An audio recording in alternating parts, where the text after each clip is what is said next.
ছাত্র বিক্ষোভে উত্তাল কৈলাসহর রামকৃষ্ণ মহাবিদ্যালয়। প্রতিবাদী ছাত্রছাত্রীরা প্রতীকী প্রতিবাদ হিসেবে ত্রিপুরা বিশ্ববিদ্যালয়ের ভারপ্রাপ্ত উপাচার্য ডক্টর শ্যামল দাসের কুশপুত্তলিকা দাহ করে বিক্ষোভ দেখায়।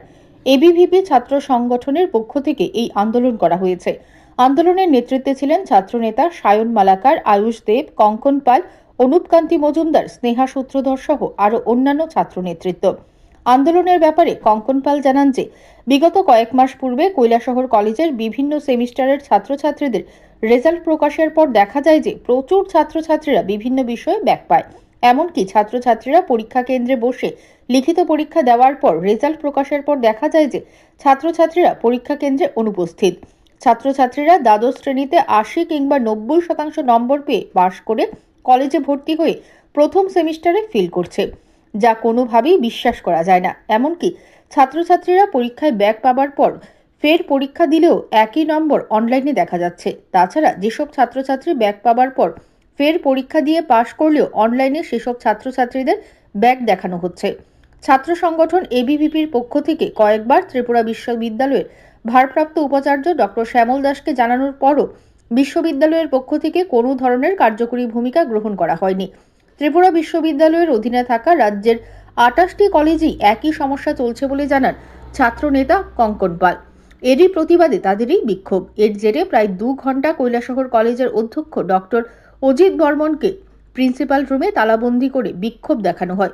পরবর্তী সময়ে এবিভিপি ছাত্র সংগঠনের পক্ষ থেকে বিশ্ববিদ্যালয়ের কন্ট্রোলারের উদ্দেশ্যে লিখিতভাবে অভিযোগপত্র তুলে দেওয়া হয়েছে অধ্যক্ষ ডক্টর অজিত বর্মনের হাতে।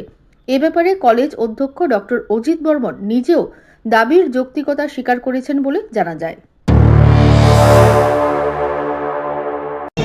আমরা বিগত কিছুদিন ধরে দেখতে পাচ্ছি যে ত্রিপুরা রাজ্যের প্রত্যেকটা ডিগ্রি কলেজের মধ্যে একটা সমস্যা, যে সমস্যাটা হচ্ছে সাধারণ ছাত্রছাত্রীরা যারা ভালোভাবে পড়াশোনা করছে এবং পরীক্ষা দিচ্ছে, পরীক্ষা দেওয়ার পরেও তাদের ব্যাক, সেই ব্যাক ক্লিয়ার করার সময় যখন তারা ক্লিয়ার করছে, ক্লিয়ার করেও দেখাচ্ছে যে ব্যাকের সময় যেই নাম্বার ছিল সেই নাম্বার এখনও দেখাচ্ছে। আর আরেকটা সমস্যা হচ্ছে যেটা তারা এক্সামে বসেছে, এক্সাম দিয়েছে, তারপরেও তাদের ওই এক্সামে অ্যাটেন্ডেন্স থাকছে না, যার ফলে তাদের প্রত্যেকটা সেমিস্টারে একটা একটা করে ব্যাক দেখাচ্ছে। যে স্টুডেন্টগুলো ক্লাস 12-এ 80% বা 90%-এর বেশি নাম্বার পেয়েছে, তারা কলেজে ফার্স্ট সেমিস্টারে আসার পর দেখা যাচ্ছে তারা 2 থেকে 3টা সাবজেক্টের মতো ব্যাক।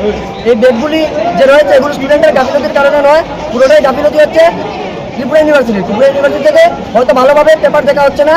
এই কারণে আরও কিছু কারণ আছে, যে একাডেমিক ক্যালেন্ডার আছে যেটা, বা আরেকটা ক্যালেন্ডার আছে যেটা এক্সাম। আমাদের ত্রিপুরা ইউনিভার্সিটির অন্তর্গত 28টা ডিগ্রি কলেজ আছে, 28টা ডিগ্রি কলেজে প্রপার যে অমুক মাসে এক্সাম হবে, প্রত্যেক বছর অমুক মাসের মধ্যে অমুক সেমিস্টারের এক্সাম হবে, এমন কোনো শিডিউল বানানো নেই। ওদের যখন মনে হয় তখন একটা নোটিশ বের করবে, পরীক্ষার 15 দিন আগে বের করে বলবে যে অমুক দিন অমুক সেমিস্টারের ফাইনাল এক্সাম। এইসব বিষয়ের জন্য সাধারণ ছাত্রছাত্রীরা বারবার বিভ্রান্তির শিকার হচ্ছে। এর জন্যই আমরা আজকে এই আন্দোলন করেছি।